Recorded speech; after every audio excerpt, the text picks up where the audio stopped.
Hello everyone and welcome back in yet another edition of the GSMC Dead Ball Sports Podcast, brought to you as always by the GSMC Sports Network.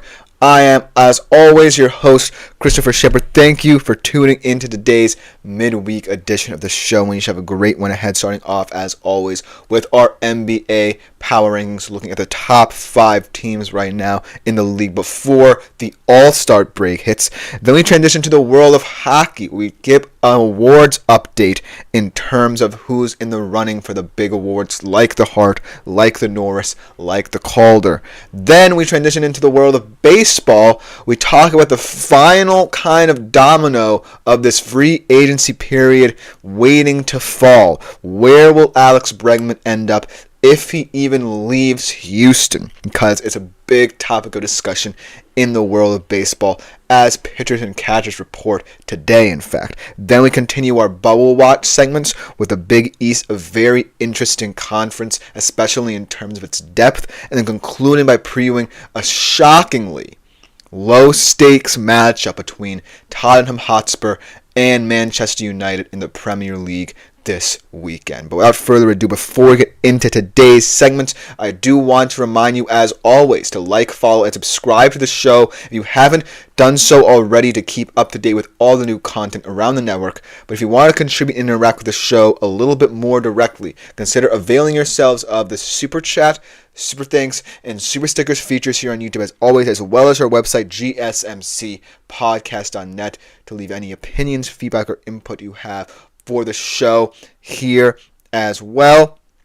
Great way, as always, like I always say, to interact with the show, and it just makes this show that much better when you, our faithful audience, are interacting with it. But without further ado, let's just jump right into our NBA power rankings to kick off today's show. As always, just the top 5. There are a lot of teams knocking on the door right now. A lot of Lakers fans anxiously anticipating perhaps when they will crack the top 5. But still, I think that these are the 5 best teams in the NBA. You might think otherwise in terms of positioning perhaps, but I still think that the top 5 is pretty much concrete, at least in how I have viewed the league as of late. It doesn't mean that in the next weeks it doesn't change, but I do think that for now, this is a list I'm very happy with, and you have every right to leave your own opinion as well throughout the segment. But without further ado, let's just jump right into it, starting off at number 5. A team kind of in a weird spot in terms of health, in terms of how chaotic things are getting for them, the Memphis Grizzlies.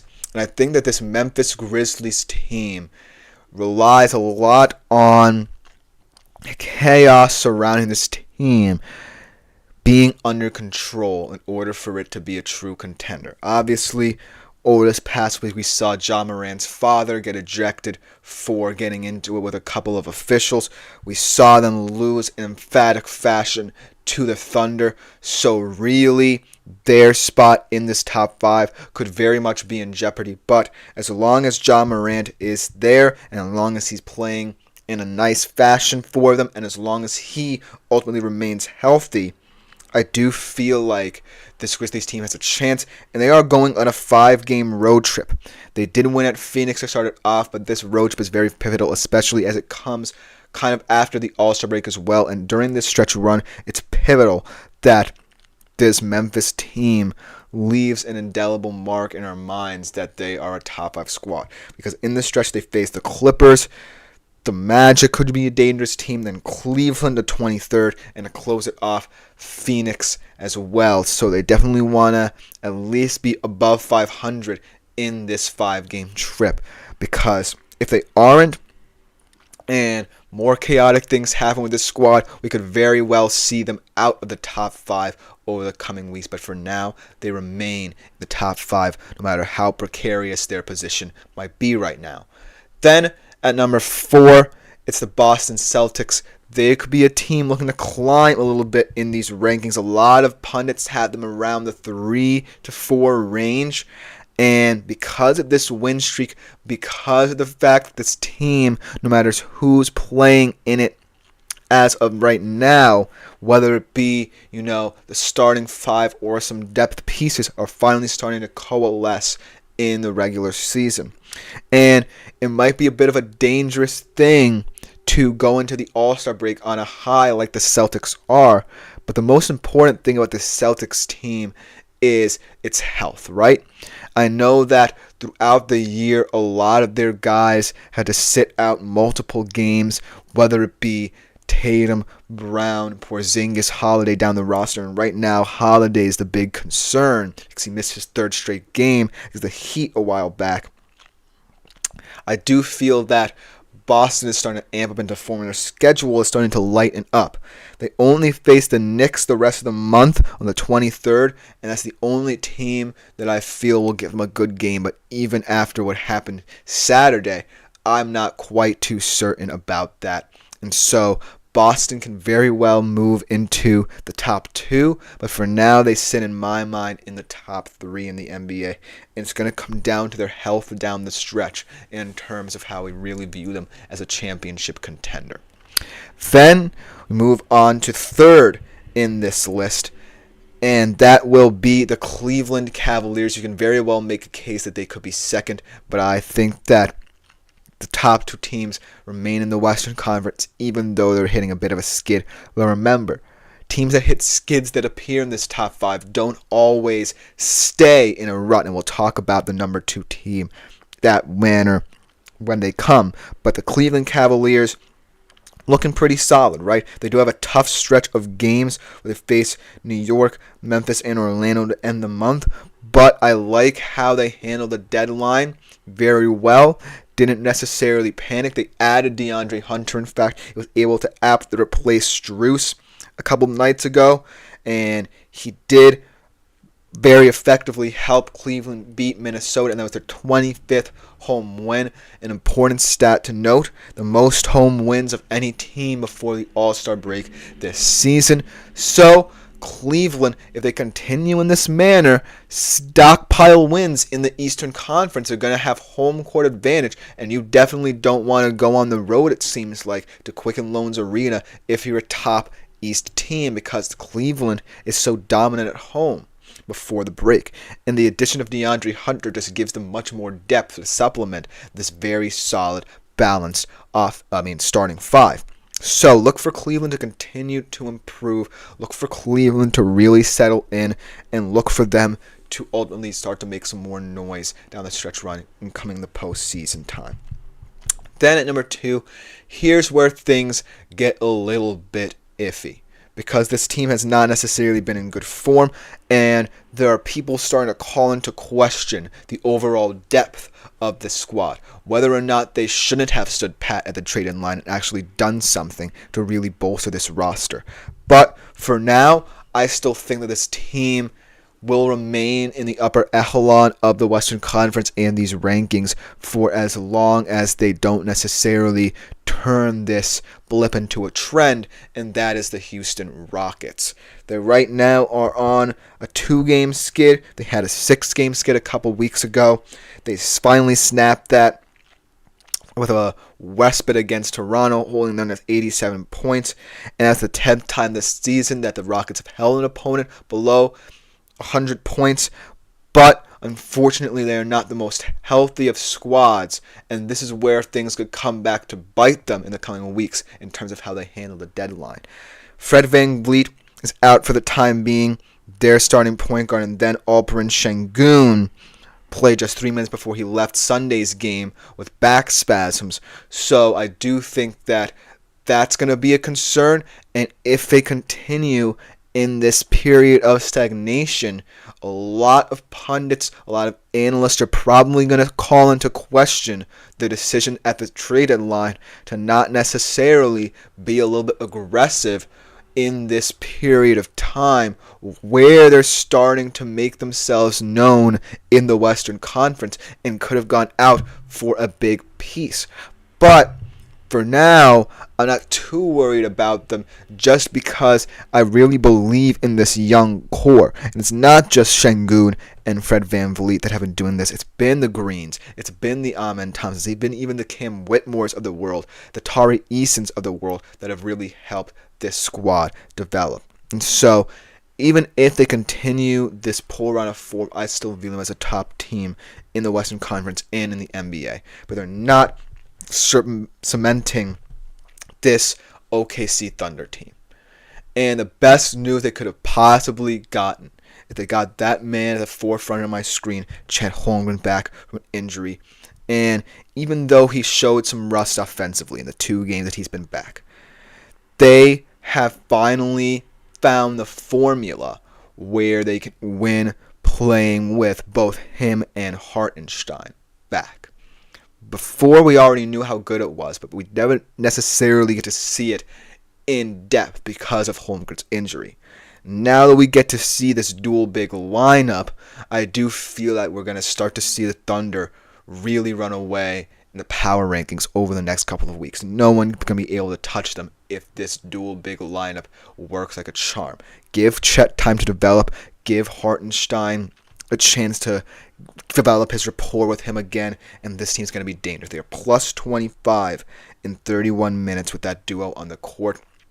So eventually, those numbers could even skyrocket more should Chet Holmgren work his way back up to full health and Isaiah Hartenstein maintain his level of efficiency. But overall, this Thunder team is just so dangerous no matter who they throw out there that I will find it very hard to put them below anyone else in these rankings for the time being, because the return of Chet Holmgren spells danger for the rest of the league once he gets going. He's already gotten going on the defensive end, already averaging 4.5 blocks per game over those 2 games that he's been back. So, look out, world. The OKC Thunder are coming, and I see no signs of them slowing down in the power rankings and in their quest for a championship. Let me know what you think in the comments below about my NBA power rankings. Coming up next, we transition to the world of hockey.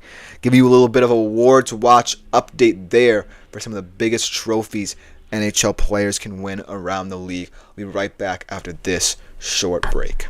I feel like I'm losing my mind. Is everybody in the world blind? Please, Lord, give me a sign, a sign. I feel like I'm losing my mind. Is everybody in the world blind? Please, Lord, give me a sign, a sign. I wanna be the greatest. Everybody on the fake shit. I look around and feel like everybody is the fakest. I make this every day and I'm impatient, hoping one day I blow up from the basement. Statement, the top is so vacant. I don't hear shit that I think is amazing. Waiting for my day when I'm playing sold out shows for 1,000 faces. Hey, give me that crown, get in my way and to be put down. It ain't your place, all this my town. If I want that shit, then I'll get it right now. I'm losing it, the noose it fits. I'm losing shit, a stupid myth. You choose to live or choose to dip. You choose to fight or lose your grip and lose a gift. I feel like I'm losing my mind. Is everybody in the world blind? Please, Lord, give me a sign, a sign. I feel like I'm losing my mind. Is everybody in the world blind?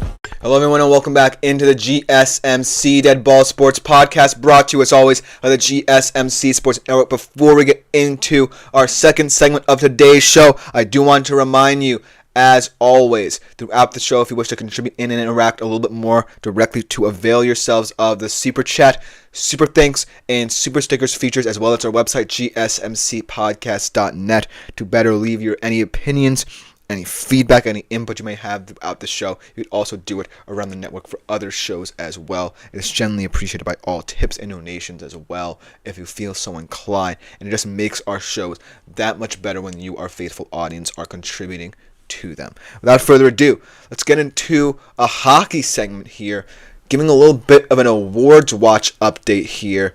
I know that we're still in the thick of hockey season. We got 4 Nations coming up. Should be an exciting kind of in-season tournament before we get into the stretch run towards the playoffs. But I do want to update you on who currently is leading the pack in terms of these very important trophies, especially the big ones like the Hart, the Norris, and the Calder down the stretch. Without further ado, let's just jump right into it.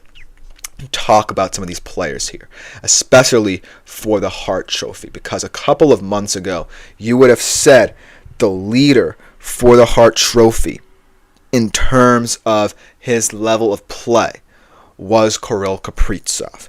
He was leading the league in points at the time of his injury, but ultimately, because of this injury, he's only played 3 games this month, and he's going to be out for the long run because of surgery on that lower body. And so now this race completely opens up. You have a lot of good skaters out there, but the number one candidate that has emerged, and I think would be fascinating to see win, is perhaps the best goalie in the league over the past couple of years, Mr. Connor Hellebuyck of the Winnipeg Jets, who many view as the best team in the league. And here is why. At the time of my writing these notes, at the time that ESPN released the article I'm basing this off of, the Jets had 37 wins. I believe they're somewhere around 44 to 45 right now, but don't quote me on that. And at the time of the writing, Hellebuyck had 33 of them and counting. He leads the goalies, all goalies, in save percentage at .925 and goals against average at 2.04. And when ESPN released this article, it wasn't necessarily even close in terms of the first place votes on the ballot. He earned 25% of them, and he has been perhaps the most consistent player, one of the most consistent teams in the league thus far. And it sucks to see a guy like Kirill plummet because of this injury, but he's not going to have the necessary games required to potentially even be on the ballot. So, as much as I would love to see a young guy like him win, I don't necessarily think the Minnesota Wild have the biggest profile, much less so than the Winnipeg Jets right now, and because of this injury that has befallen Kirill Kaprizov. Then in terms of other candidates, before I get into other candidates, this is an impressive stat. Should Connor Hellebuyck win, the NHL hasn't had a goalie win the Hart Trophy outright since Carey Price in 2014 to 15. So he will be making a little bit of history there. Not in 10 years, not in a decade, has a goalie won. And he was also last season's Vezina trophy. This will truly cement him, if he does win this award, as perhaps the best goalie of the past 2 to 3 years, maybe even 5 years, if you look at his run to get Winnipeg to where they are right now. But in terms of other candidates, you have Leon Draisaitl, one of the league's top goal scorers. I still think he leads the league, I believe, in goals. And Nathan MacKinnon. And I think that if you look at their play and how they're uplifting their teams, especially recently, I do think that they could be interesting candidates, because if you look at MacKinnon, he leads the league in points, and there's a 22-point gap between him and the next highest scorer, Cale Makar, defenseman on Colorado. And he did win the Hart last season. So he definitely has the profile. But also, recent history, the NHL hasn't awarded a player back-to-back Hart trophies since Ovechkin in 08 and 09. So either one of these top candidates, Hellebuyck or MacKinnon, would be making history or mini history with their wins. And then in terms of Draisaitl, he is second in points to MacKinnon, leads the NHL in goals, and he did win the Hart previously in the 19-20 season. He does lead the NHL also in goals scored above replacement and wins above replacement. But I do think because of McDavid matching him in terms of pace, especially in terms of points per game, and I do believe that that dual ability in terms of both of their play styles really hinders Draisaitl's campaign, even less so than MacKinnon, just because of the fact that he's not necessarily the focal point of this Oilers squad. And then, if you go down a little bit lower on this list, and a player we're going to be talking about in terms of Norris Trophy conversations, Quinn Hughes of the Vancouver Canucks. And I feel that he, in terms of the profile of how important he is to Vancouver and their playoff hopes, he could definitely rise in Hart Trophy voting over the next couple of months. And I do feel that he's doing more with less in terms of leading defensemen in points, in terms of not necessarily having the most ice time, only 25 minutes and 18 seconds per game for Hughes. And he also had that big point disparity between himself and the next highest scorer on the Vancouver roster in Connor Garland. And he himself is also third in the NHL in goals scored above replacement, right behind that duo in Edmonton, Draisaitl and McDavid. So I do think that this Hart Trophy race kind of got a little bit more open because of the Kirill injury, but I do think that Hellebuyck right now definitely deserves to be the front runner just because what he's doing at the goalie position for a Winnipeg Jets team that was not expected to be as good as a lot of people think. They were expected to be decent and hang around in the Western Conference but not lead the pack this far into the season. And the big reason as to why being him really cements it as my front runner. Now let's move into the Norris Trophy, the top defenseman. We talked about Quinn Hughes, and he might not be a front runner in terms of MVP conversations, but as a winner of the award last season, and again, in terms of recent history, there not being a back-to-back Norris Trophy winner since Nicholas Lidstrom, the great Detroit Red Wings player, won it 3 times in a row. Quinn Hughes has certainly cemented himself as one of the best offensive defensemen and one of the most important pieces of a Vancouver Canucks team fighting for relevancy in terms of the playoff push. He leads all defensemen in points, and he's tied with Zach Werenski, another player in this race in terms of even strength points, and he does not see significant time in the most important aspect of how you can assess a defenseman, which is the penalty kill, and he only averages 10 seconds shorthanded per game. That really puts emphasis on how potent he's been offensively and how impactful he's been at 5-on-5. But I do think that Zach Werenski is another one of these guys on a team hovering around the playoff picture in Columbus who wouldn't be there without a guy like Werenski's play. And he has 57 points this season. He earned 35% of the first place votes in terms of this awards watch for ESPN. And I feel that now more than ever he's starting to make a case for himself because he's never finished higher than 8th in the award because of what he's doing for a Columbus team battling for their playoff lives. That could propel him into relevancy and potentially a big win at the Norris Trophy. And then you look a little bit more down this list. You have a guy like Cale Makar, I feel like, who's always going to be in this conversation for no matter how long he's in the league. He's second in terms of scoring with 58 points in 54 games. The Avalanche gave up much fewer goals per 60 minutes than either of these teams as well. But because of the fact that the Colorado Avalanche is such an excellent team, does that hinder him a little bit, make him part of a more collective whole, whereas Quinn Hughes and Zach Werenski are outliers on their team and are carrying their team scoring-wise in terms of proficiency on that side of the ice as defensemen.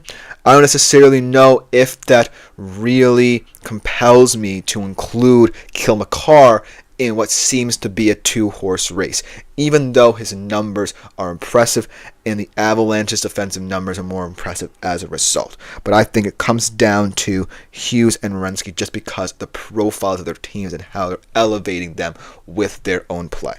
And then last but not least, perhaps the easiest award right now to select in terms of the NHL, the Calder Trophy. It's gotta be Macklin Celebrini. Shout out to my man Trey, a friend of mine from Fordham's radio station, big Sharks fan who's always been hyped up about this guy.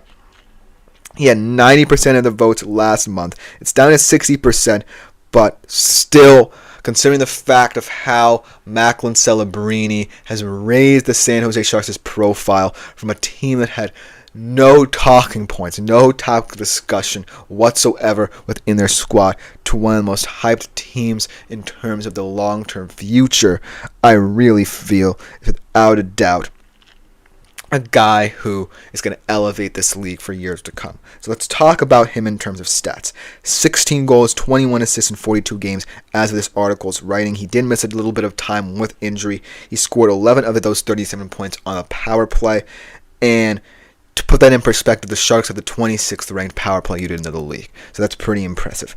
And most importantly, his .88 points per game would put him in the top 15 since the 2008 season for rookies. And now that Mikael Granlund, which was one of his big running partners, was traded to Dallas, he's going to be forced into a much more prominent role down the stretch. So his scoring production is going to go up, his efficiency is going to go up, and I feel like that's going to really propel him. There are some guys in here. Matvei Michkov had 34 points in 52 games.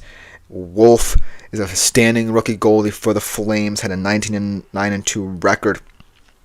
As of this article's writing, tied for 5th in the NHL in save percentage, but it's the Macklin Celebrini show in San Jose and in the NHL in the long-term future. So look out, world, because this guy's on the come-up. But let me know what you think about the NHL Awards. I do think that it's going to be an exciting stretch run for all of these candidates. But coming up next, we talk about MLB. Bregman, the final domino to fall potentially in this free agency period. Where will he end up if he ends up anywhere? Find out what I think after this short break. Looking for your daily fix of sports talk without having to pay for it? GSMC Sports Network is available on YouTube. Just search GSMC Sports Network. Get your fix of daily sports talk shows on YouTube, absolutely free. NFL, college football, NBA, MLB, MMA, UFC, fantasy football, and so much more. GSMC Sports Network has shows running all day long, with new sports shows starting every 2 hours. Just like on your favorite cable sports channel, except GSMC Sports Network is absolutely free. Hello everyone and welcome back into the GSMC Dead Ball Sports Podcast, brought to you as always by the GSMC Sports Network. And now, to continue with this very volatile, versatile show in terms of talking all things sports, we transition to the MLB, talking about perhaps the final domino to fall in this free agency cycle. Alex Bregman still hasn't re-signed with the Astros, still not necessarily teams making headway in terms of trying to sign him away from Houston, so we really don't know where he's going to end up, if he ends up anywhere.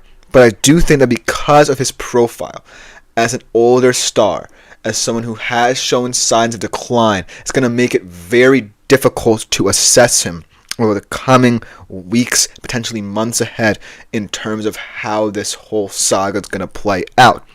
But I do think that there are several teams who would love to have his services, really catapult them into contention status, perhaps, should he rebound after a disappointing season last year. I do feel like most likely him signing with the Astros is going to be what's going to happen, but it's still kind of something we have to discuss here, right? So without further ado, let's jump right into where he could potentially end up if he does not remain in Astro. Let's start off by discussing why the Astros could retain him for another year. Because I do feel like if you look at the profile of the AL West, it's still one of the easier divisions to win in all of baseball. No one really separating themselves in the pack. I know that the Mariners and Rangers have made important additions to their squad over the past couple of months, but not necessarily enough for me to say that they'll immediately blow away this division next year. But here's why I think the Astros would benefit from keeping him. It's a simple answer. They need him. They are known for trading away big superstars. They've done it with Garrett Cole. They've done it with George Springer. They've done it with Correa. They've done it with Verlander. All of these top stars are being hemorrhaged away. And then, to top it all off, they traded one of the most promising players from this run, Kyle Tucker, to Chicago of all teams. And when you look at the farm system, there's really no one there to hedge your bets on should Bregman leave. And to top it all off, they're acknowledging, the team itself is acknowledging that they can move around certain pieces so that Alex Bregman will be comfortable playing the role he knows best, which is third baseman. But I do feel that because of the moves they did make in the offseason, that it would be very difficult. Even though Altuve is offering to move to the outfield, for him to ultimately stay in the infield. But I do think that looking at the moves they made, looking at how Bregman will play next year in the middle of this lineup, will it necessarily be the quote-unquote high-profile re-signing that the Astros want, or should they rely on the players they actually bought in? I feel that Isaac Paredes and Christian Walker, they're not necessarily going to be your power guys, much like Bregman was throughout his career, but they are solid hitters. And right now, you could say they have more upside defensively as well. I do feel that, as well as Cam Smith being acquired in the Tucker trade, he could also move to the third base position, although he is a very versatile prospect in that matter.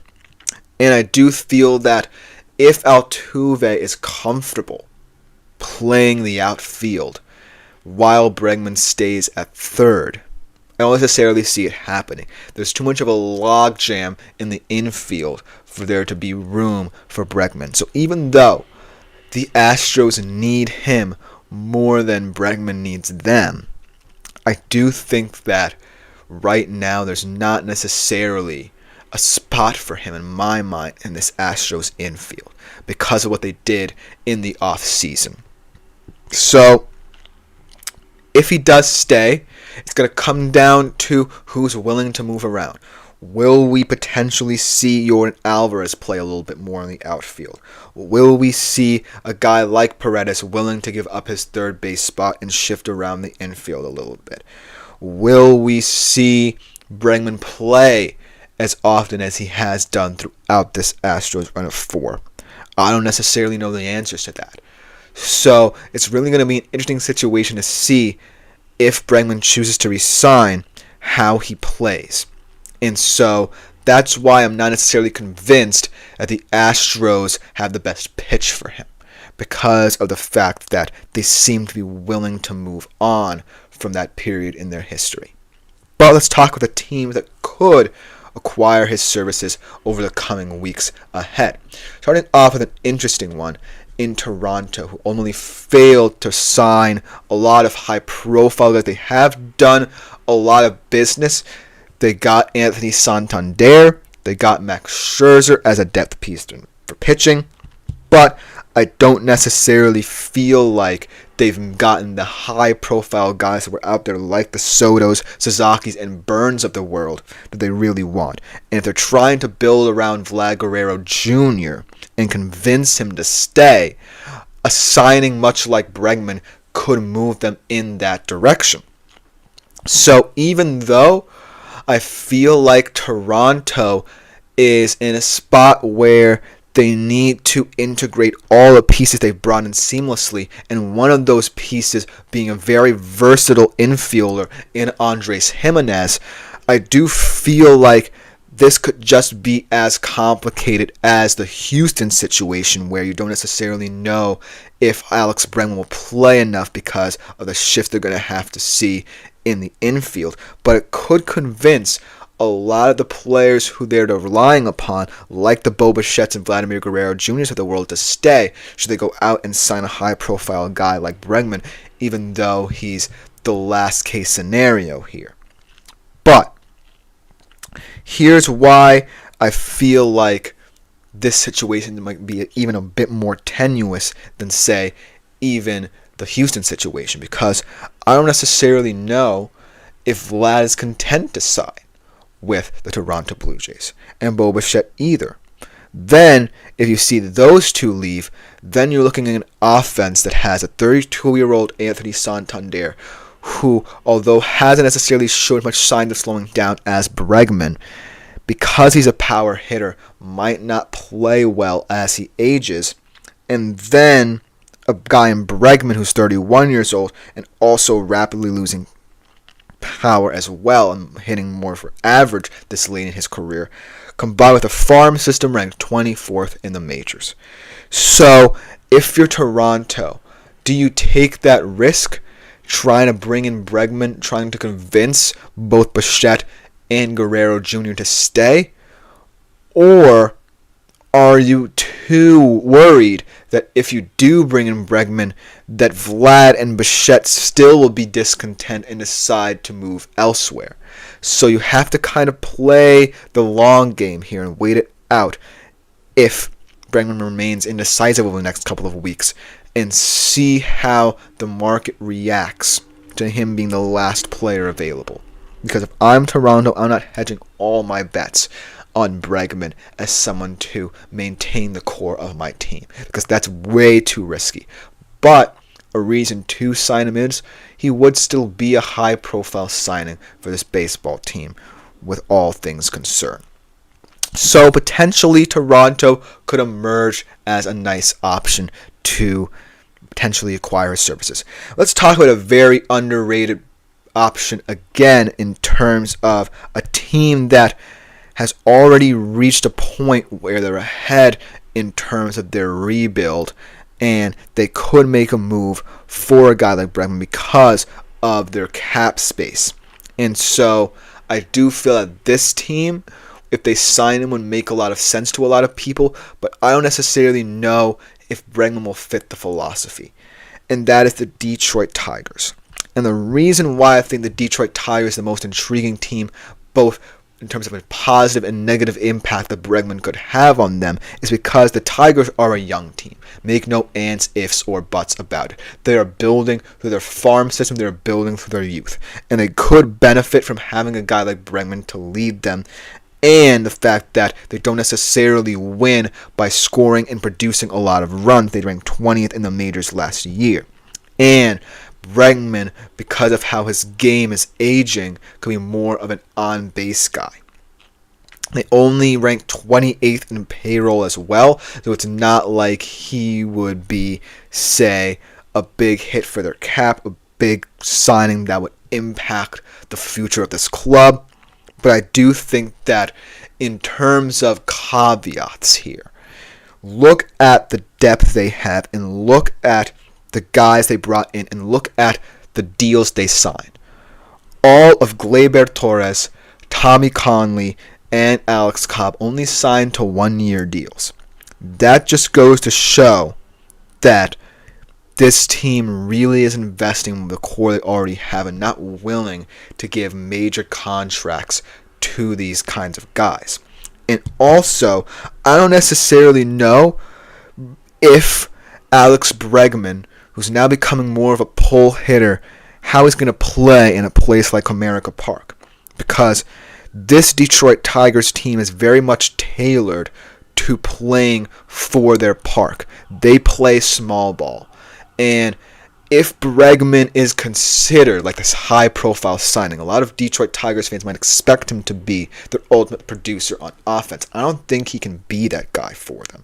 Because if his numbers continue to decline, then it would very much be an underwhelming signing, because Detroit would be a team relying more on its defense rather than having a guy in the middle of your lineup like a Bregman produce for you offensively. So it would be a very risky signing for this Detroit team. With that being said, they have the payroll to ultimately sign him, and they might really want someone to bring this young core together, even if he's not necessarily going to impact them that much offensively down the stretch of his career. But let me know what you think of the whole Bregman situation, just because he is the last domino to fall and because this has extended on for as long as it has. But coming up next, we transition yet again to another sport, the world of college basketball, continuing with our Bubble Watch segment, talking about the Big East and how this conference has become so complicated to dissect over the past couple of weeks. We'll be coming up with that right after this short break.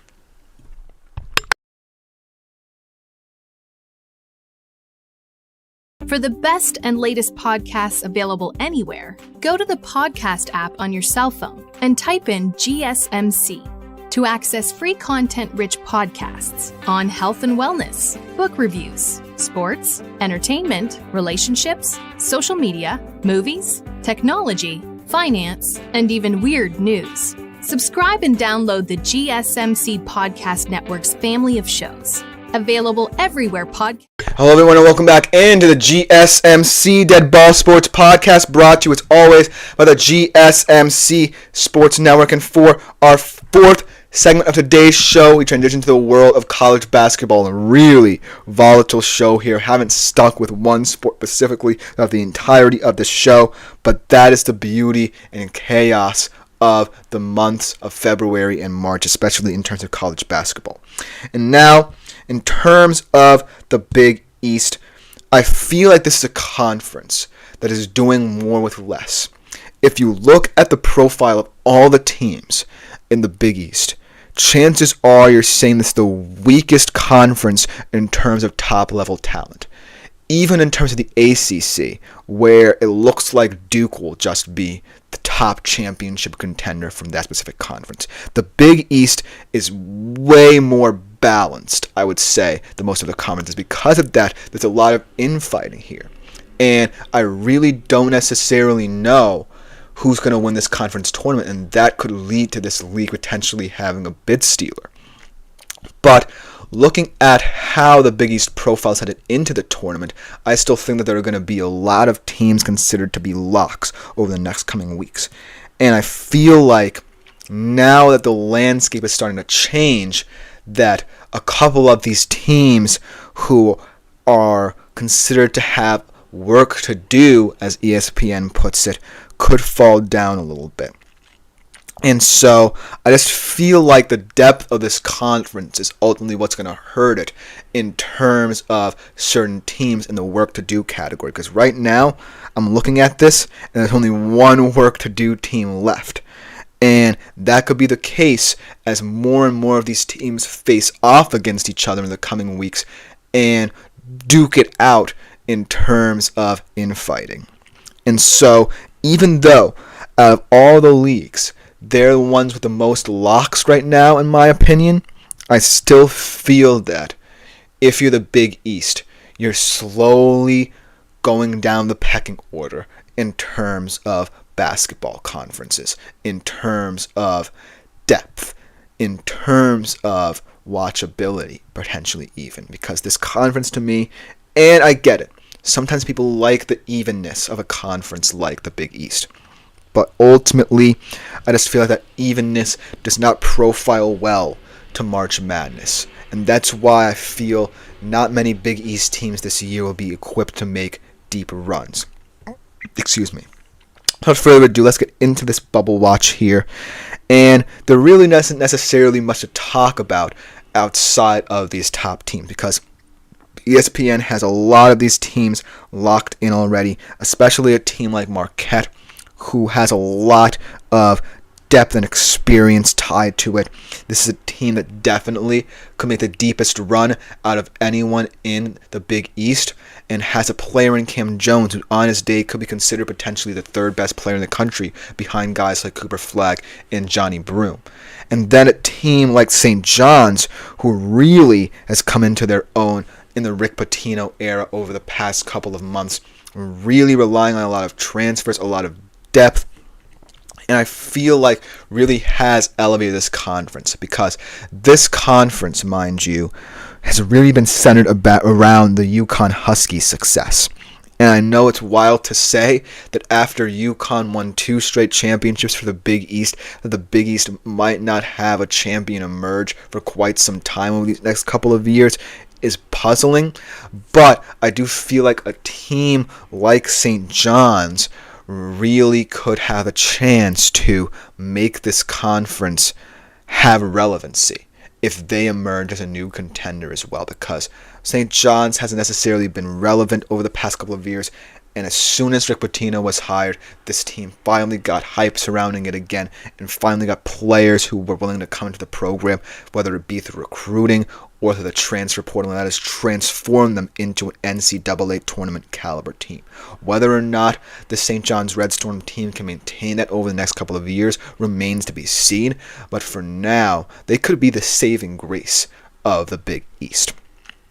And then, you move to a team like Creighton that actually lost a lot of depth in its roster to transfer portal to the NBA, but still have one of the most versatile big men in the entire nation in Ryan Kalkbrenner.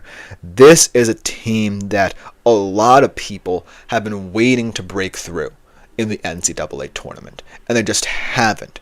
They've had a lot of solid players come through their ranks.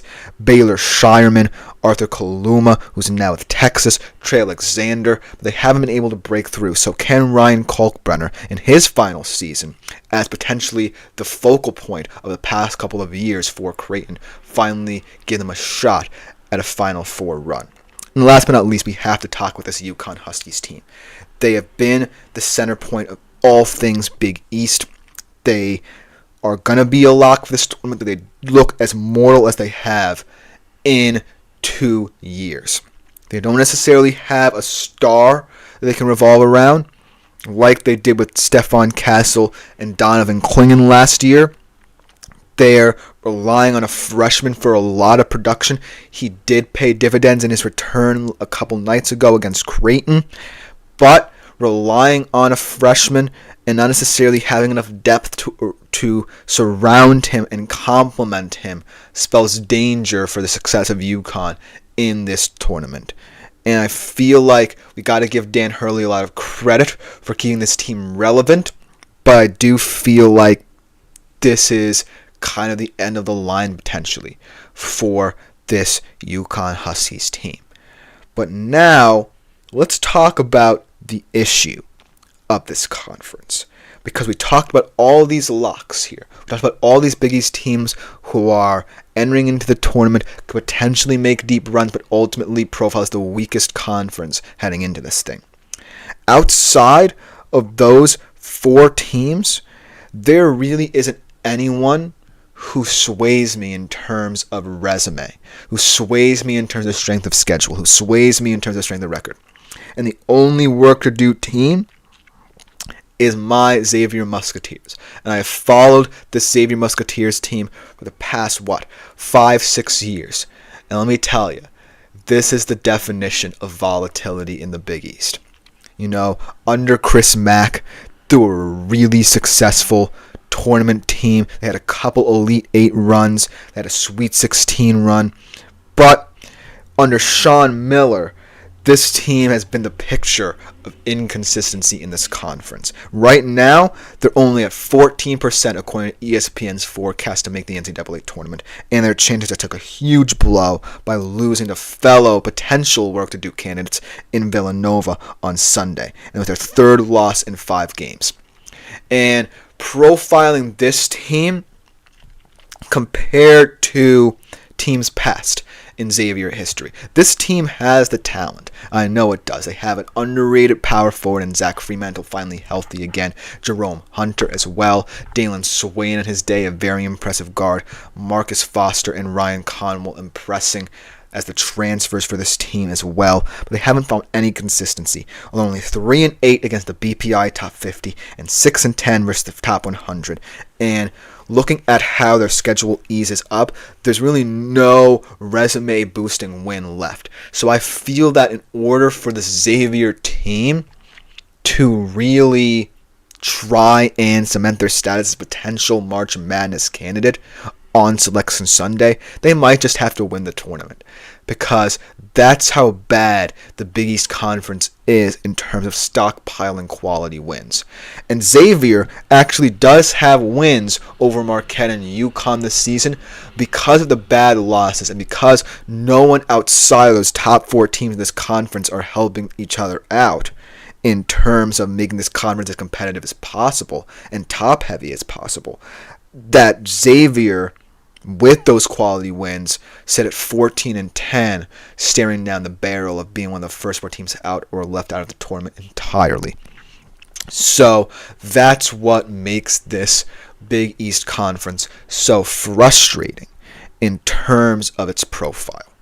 But then let's talk about some teams that are on the outside looking in, because a lot of them you'd expected to see better things out of. Especially a team like Villanova with a lot of experience on this roster. Eric Dixon, Jordan Longino now getting up there in age. They bring in a guy in Wooga Poplar who's been one of the most underrated players in the country over the past couple of years. But really disappointing in terms of their competitiveness. Because remember, this Villanova team about a decade ago, one of the best in the country.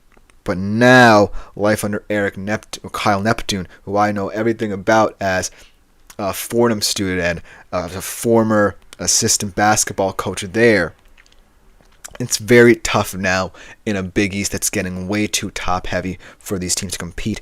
And then a team, like Georgetown, right?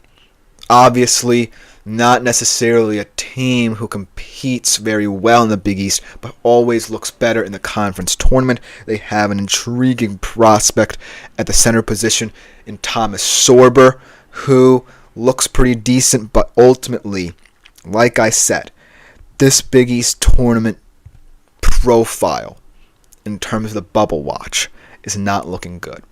Because I feel like if one of these teams, anyone outside of Marquette, St. John's, Creighton, and UConn, wins the Big East tournament, that's the only way, in my opinion, the Big East will have any relevancy on Selection Sunday outside of the top 4 teams who seemingly are going to be locks. But if we look at other conferences and compare them to the Big East, this is why I'm worried about the trajectory of where the Big East is headed. Even with the ACC, you got the SEC, who really only have LSU and South Carolina eliminated from the playoff picture, or the picture for March Madness, and the Big Ten, who probably are going to put the most teams into the tournament. You have the ACC, who, while definitely are comparably top-heavy to you, have a team in Duke who are profiling like a national title contender and are going to get a lot of coverage throughout the tournament. And then the Big Ten, one of the most balanced conferences in the country, who can themselves produce a lot of Final Four candidates as well. So if you're the Big East, you feel like you need to hedge your bets on those 4 teams in terms of making runs in this tournament. But outside of that, you might want a bid steal in your midst. You might want a Xavier or Villanova to re-enter the picture.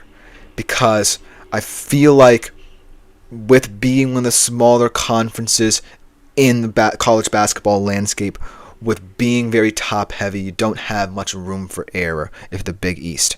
And so that's why I think it's integral for the depth in the Big East to be more than the sum of its parts come conference tournament time. Because you just don't want to be the conference where you have some hopeful teams, but they can't necessarily compete against the big boys of, say, the SEC or the Big 12 and the ACC in the latter stages of March Madness. So the Big East is not necessarily going to be the most high-profile conference, but it could get interesting if there's a team that emerges in conference tournament weekend that could be a bit stealable. Let me know what you think of this conference in the comments below, because coming up next to conclude today's show, we talk about a shockingly low-stakes game in the Premier League to conclude today's show with a quintuple trifecta of sports here. It's Spurs United right after this short break.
Hello everyone and welcome back into our final segment of today's show here on the GSMC Dead Ball Sports Podcast. And to complete the quintuple fecta, so to speak, of sports, we transition across the pond to preview a shockingly, like I said before the break, low-stakes matchup in terms of the Premier League between Tottenham Hotspur and Manchester United. But I do want to talk about this in terms of the potential winner of this game having a little bit more dignity with the outcome of the Premier League season than the other, because both of them are very low on the table and they didn't expect to find themselves in this position, but they're not entirely to blame with their positions either, considering Spurs injuries and the mid-season managerial changes for Manchester United, the change of formations. But I do want to mention a lot of things when talking about this game, because the transfer window just closed and both of these teams had some of the more puzzling periods in the transfer window of any teams, not just domestically in England, but in Europe itself. So without further ado, let's preview this game and talk about the goings-on of both of these teams in terms of the transfer window and, of course, injury statuses for Spurs as well. But, of course, this rivalry, at least this season, was seemingly going to have a lot of headlines for the profiles of both of these teams, potential top six hopefuls.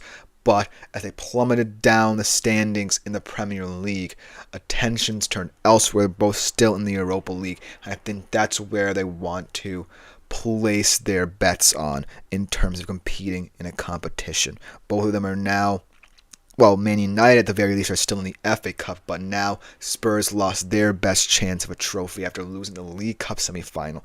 They're really going to have to hedge their bets on the Europa League. At least United's still in the FA Cup, but it's not necessarily looking good in terms of their prospects going forward either. But I do think that at least in terms of the profile of the games this season when they face each other, at least there was a little bit more hype surrounding this matchup surrounding those matchups than this particular matchup. Because even in the 3-0 Spurs loss, there was a lot of talk going on about how that team looked at the time, still under Erik ten Hag, and Spurs ran out 3-0 winners in that one with Johnson, Kulusevski, and Solanke, the goal scorers. And then even in, I believe it was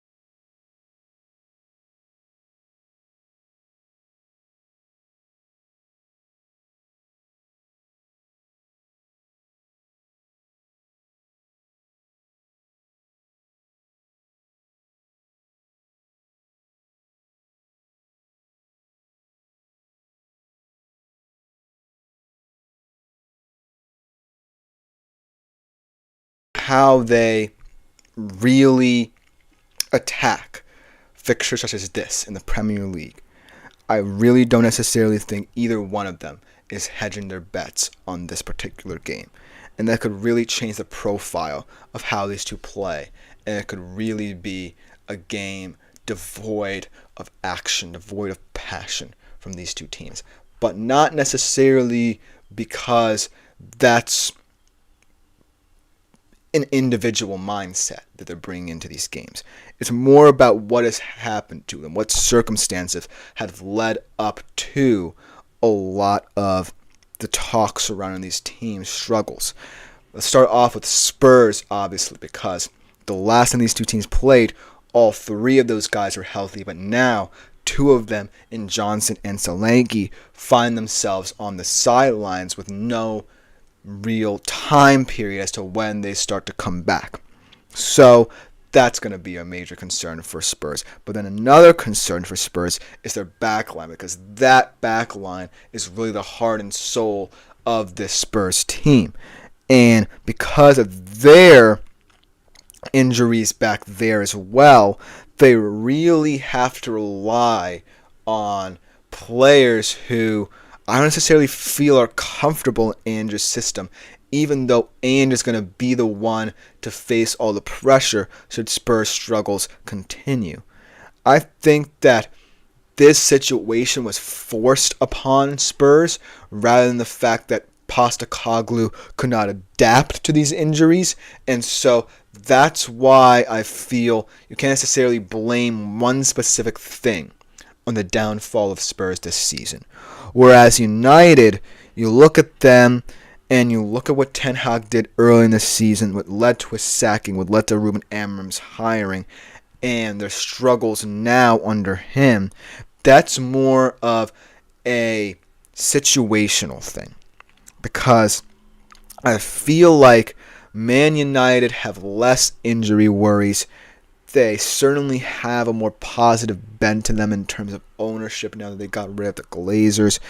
And it was a very forward-thinking move to hire Amorim. But the problem was it happened in mid-season where Amorim came into a team that really had its confidence shattered and tried to implement a system that you couldn't necessarily see working for United after their failures early in the season under Ten Hag. So that's why United couldn't get going themselves, and this is why both of these teams find themselves where they are. But one thing that I want to address above all about both of these teams is how they approached the transfer window. Because when you look at the reactions from pundits and analysts alike about both Spurs and United's transfer windows, the reactions are mainly ones of befuddlement potentially, ones of neutrality, and most importantly, ones that don't sway you to think that either one of these teams are going to get out of the doldrums anytime soon. Let's start off with Spurs because they had a very unusual window.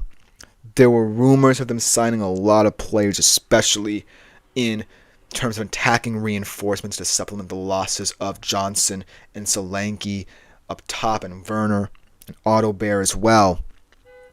But I do think that the way they handled it was a little bit questionable because they really only started to ramp up interest when the transfer window was about to close. And the players they ramped up interest on, while they certainly fill positions of need, I don't necessarily think they can be thrown into the squad and be expected to really help you in the situation. Let's start off with Matisse Tell. Matisse Tell, I am all too familiar with as a Bayern Munich fan. Very promising French youngster. Didn't get much playing time, so he's looking to leave. And Tottenham were interested in him, but they didn't really ramp up the interest, like I said, until the transfer window almost closed. It was a really tentative signing and really tentative negotiations as a result between them and Bayern to acquire his services. And so I feel like while Matisse Tell, yes, certainly adds depth on the wing, certainly adds creativity and pace that you need on the wing, what with all the injuries you have there, I certainly feel like the whole situation around his signing was a little bit bizarre in terms of how they handled it. And then with Kevin Danso, I believe, a very versatile young French or Austrian center back who can move around the back line as needed. I think his signing is a little bit more important because you needed someone back there with all the defenders dropping like flies. But I don't necessarily know if you continue to throw young players into this backline, how it will improve. You're just adding youth to youth. I don't really know if that's effective enough to really help one of the most struggling units in your entire team. And the whole Kinski situation. Yes, Vicario is looking to come back a little bit more, likely so over the next couple of weeks. I think that the Kinski signing was a little bit of a panic situation because I feel like they didn't really have any goalies on their roster and they just had to go out and sign him. But it just puts too much pressure on this young guy to step in behind this porous back line to really help you stay in games. So the Spurs transfer window is really bizarre, but I'm a little bit neutral about it because they definitely addressed more areas of need than Man United, who only signed Patrick Dorgu, a left back who, while in theory fits into their system better than anyone they have currently rostered, is still too young and not necessarily going to help you in terms of goal scoring, where a lot of people see United's troubles lying. And so, in terms of transfer window, I still feel that why Spurs' moves are a little bit questionable in terms of their lateness. Man United not necessarily moving for many players at all outside of Dorgu should be concerning to a lot of these fans. And so that's why this matchup is going to come down to which team's transfer window can be seen as more impactful. Can Dorgu signing actually get Man United to continue to play the system Amram wants a little bit more consistently? And will the signings that Tottenham brought in just be throws at a chalk or throws at a dartboard, or actually make an impact on how they perform? Because that's what both of these transfer windows feel like, throws at a dartboard that don't really help your team in the situation they're in. So I feel like this game, win or lose for both of these squads, isn't important, and you should invest in the Europa League if I was you. But to pick a winner, I would ultimately say Spurs, just because they have, in my opinion, still a little bit more talent than, and creativity most importantly, than this Man United squad. But that will just about do it for today's episode of the GSMC Dead Ball Sports Podcast. I've been your host, Christopher Shepard. Thank you all for tuning in. We'll be back here tomorrow at 3:30 p.m. Eastern Standard Time. But as always, like, follow, and subscribe if you haven't done so already. And avail yourselves of the Super Chat, Super Thanks, and Super Stickers features to better contribute and interact with the show while we're live streaming on YouTube. But other than that, out for today. See you all tomorrow.